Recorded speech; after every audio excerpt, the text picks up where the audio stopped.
Shannon Sharp and Ocho Cinco taking shots at Jerry Jones because they're saying, yeah, owners only like you for football and it's all transactional. And I'm like, yeah, right. It is. It's transactional.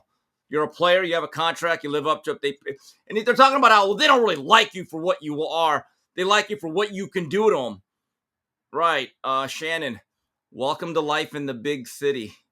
I think, I want to know what Smitty thinks.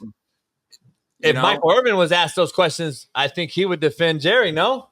Of course he would. I think they're trying to make insinuations that Jerry's a racist. Which, okay, you're allowed to have that opinion, but the last time I checked, Jerry Jones has paid every dollar that's been contracted that he is obligated to. Yeah. I don't get these athletes talking about, well, I'm more than an athlete. Right. You're more than an athlete, but when you sign that contract to that organization, you're an athlete. You have an obligation. So what did Jerry say? I haven't seen it. What did Jerry say? Jerry took some cheap shots at Micah, though, and I actually do agree with Shannon and Ocho. Like, he should have – look, he said basically the guy's not reliable. He's not healthy. Even if we sign him, we may not get him. I wouldn't say that. I really wouldn't. Then he brought up Dak. He said, we paid a guy that made him the highest paid in the league, and the guy got hurt. I'll say, damn. Right. We got the video, right? Go ahead, Bailey, show it. Let me see. We got a video, Steve, I think. Just because we sign him doesn't mean we're going to have him. He was hurt 6 games last year. Seriously. I love it. We've signed a player for the highest paid at the position in the league, and he got knocked out 2/3 of the year. Dak Prescott. I mean, so there's a lot of things you can think about when you. I just look at him and look at Landman. The player does. He was great on Landman. Committing and guaranteeing money. Good old boys. They're killing it. Jerry shouldn't have said that. Jerry, because look, Jerry. Now this is life for you in the big city.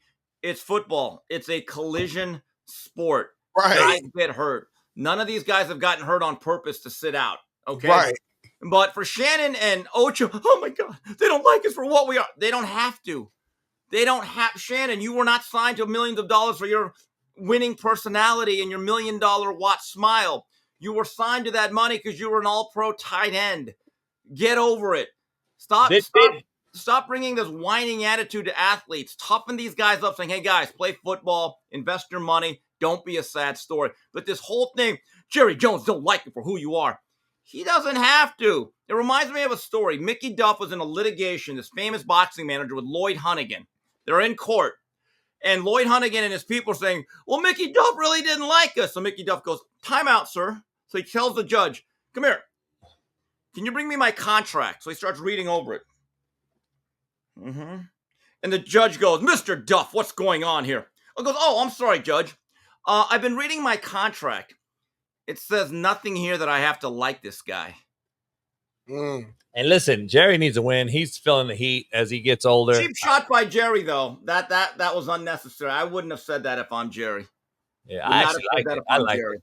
I like the old whites. Well, yeah, I get it, but still, it's not like Dak Prescott was doing a skateboard trick knowing he was going to get hurt. He got hurt in the game. It happened. But you know that's what I'm saying. Like, but that I think that's happening in pro sports more than back in the day. You couldn't drive a jet ski in the summer, and you couldn't. It was in your contract. You still can. You still can. But what's his name? Tatis for the Padres. All that money, and what did he get hurt on? A boating accident, skiing or some shit. Well, Jeff Kent years ago claimed an injury.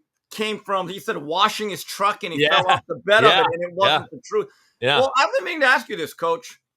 That offensive lineman, Charles Jagasaw for Notre Dame, he may be missing some time during the season, and he's a really good guard. He's part of that really good offensive line up front that I'm going to see in about 7 weeks. I have a question with these young players in college. If you sign an NIL deal, and it's one of those where it's basically pay for play, which is fine, do the colleges or the collectives have a right to say, okay, now we're putting in clauses where you can't jet ski, you can't go on ATV riding, you can't ride a motorcycle?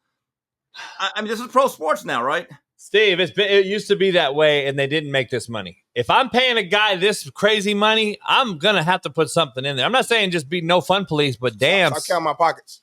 Yeah, you can say you could count my pocket, but you're also, if you're an investor, Smitty, and you're the owner of a team, you're gonna pay a guy $200 million and let him do whatever. Nah, let him fucking skydive out in Dubai. Nah, but it's never been that way. I mean, I get that, but it is now. It's starting to be more and more. Full circle. It has nothing to do with Micah Parsons. He's not skydiving. He's not doing nothing like that. He's not doing nothing but getting sacks every single season Right, and being an all-pro. So he's pay not the man. going to get injured podcasting. He's not. Okay, but let me ask you, Steve. But he did miss 6 games. Okay, but it's football. So Steve's that's point. an injury, but coach, that's an injury. No, but I think that what he was saying is, bottom line is he missed 6 games. That's what he's saying. Still, you know what Jerry really wanted to say though, Smitty. In my view, I believe that Jerry, in the back of his mind, there's a couple of things. Number one, I'm running out of time.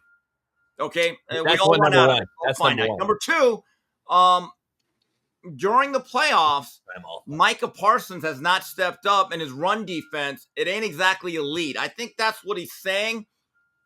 I think there's a subtext to what he's saying is like, am I really getting modern day Lawrence Taylor? Oh, no, he ain't. Well, yeah. There's no one that's Lawrence Taylor. Right. About it. But that's the case though. Hey, well, don't pay me then, and let me be free then, and I'll go somewhere else. There's no doubt. And look, the last playoff game that I saw Dallas in, Micah Parsons and that front seven got mopped. They got mollywopped up and down that field by a young Green Bay team. I still believe, this is, again, my opinion, Jerry Jones probably replays that game in his mind a lot when he thinks of Micah. Yeah, I think he's a little bit overrated because if you can't be just a premier pass rusher and not like let me say it over. In other words, he's not a 3-down guy. He's not a 3-down. Understands what I'm saying. You can't be that hybrid guy and play the flats and then come up and be a premier rusher. He's not Lawrence Taylor, in my opinion. Like Lawrence Taylor, wrong armed, and Smitty knows what I'm talking about. He took on the run. He would actually go beat the 3 technique inside and stop the run. Right. Micah has turned down more run game than I've ever seen from a guy that's going to get $180, $190 million. Like that's just where I'm at. I think he's a freak and all that, but more freaks that we see now in college, the Shamir Stewart and all these guys that we pay off potential, we got to start demanding they play both sides of the football, and meaning both sides, meaning the run and the pass, because if they don't, we're not getting a full, complete player, and you're not going to ever see one of these guys become a Lawrence Taylor. Because Lawrence didn't take that. The highest paid defensive player maybe ever. Yeah, you got to fucking 3-down soldier. Miles Garrett plays both. Mike Crosby plays both. TJ Watt, he plays both though. Trey Hendrickson. I give you that. I give you that. Be a 3-down soldier. He picks and chooses when he wants to. A lot of time I see him on run plays doing a lot of like looking like this and trying to use his athleticism to just chase you down versus hitting the mesh point, blowing it up to your point, and making the play. So I agree with that, actually. And, Steve, I think that actually weighs on players in the locker room that they won't come out and publicly say it now because we're in the jersey swap era. But what they see optically and say, all right, you're getting $180 million, and then I got to come in and play rundowns because your prima donna ass don't want to take on the pulling guard. Like, that's something that may not look optically to the better on DraftKings out here, the absolute fucking nobody that understand it. But to us that sees it in the locker room, they're sitting there like, hold on, man, you should be playing all 3 downs. Like, what's going on? Keep this in mind. To the casual fan, they know and they like sacks, but they don't understand about scraping in the run game, anchoring inside, setting the edge. Because you have to really be a football coach and kind of understand front 7 play and say, hey, that guy led to a lot of tackles. Like, you look at a guy like in football, Joel Steed. Great nose tackle. If you look at his numbers, he looks very ordinary. Vince Wilfork was the same guy. Yeah. Nobody really wants to play nose guard. It's the ultimate sacrifice position because you're getting pounded on with 1,000 pounds of flesh on you, and guess what? You get none of the glory.